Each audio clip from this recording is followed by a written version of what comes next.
Today I'm going to talk a little bit about how we plan passages on Kittiwake. So when we're planning passages, obviously we know roughly overall where we want to go. So at the moment we're on the southwest corner of Sardinia and we're heading eastwards. So we'll start off by looking at where we want to go to next, and it could be that we want to go somewhere because it's particularly beautiful, or we need to go somewhere where there's a town so that we can restock on food, or somewhere where we need to get fuel or something like that.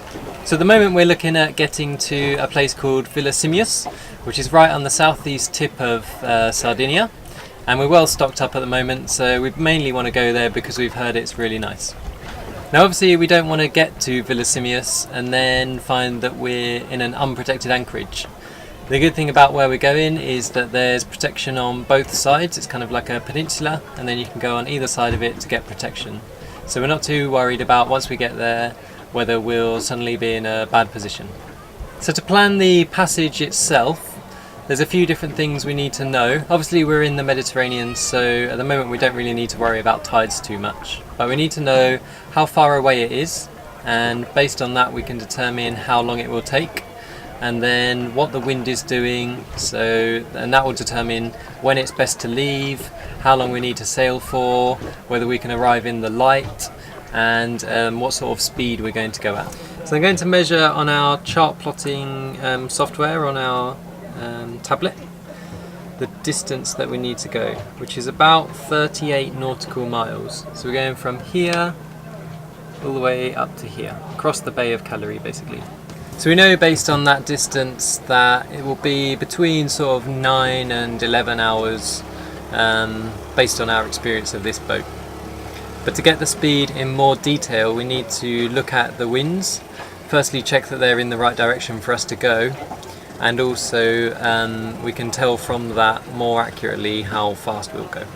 So the wind forecast for the time when we're looking at going on Monday is between 15 and 20 knots from the northwest, which should be perfect for our boat. I think we'll easily be able to maintain 4, maybe even 4.5 knots based on that wind forecast.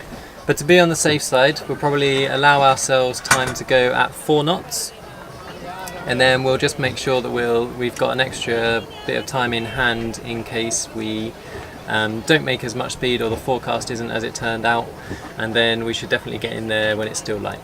Obviously there's other things to think about as well as the wind in the forecast. You don't really want to be setting off on a long sailing trip in the rain or if it's foggy. Luckily in the Med we don't really need to worry about that too much, but especially if you're around the UK then you might have to think about those sorts of things. We'd also check the pilot book and the charts in detail to make sure there's no offshore rocks on our route and any other obstructions or anything we need to worry about. We know that there's a lot of traffic, especially heavy ship traffic around the Bay of Calais, so we'll need to be quite alert about that. But generally this route shouldn't be too close to the coast, so we shouldn't have too much to worry about. And once we get there, there's no dangerous rocks in the anchorage. Thanks for watching, and don't forget to check out the Wetsuit Outlet website for sailing gear and accessories.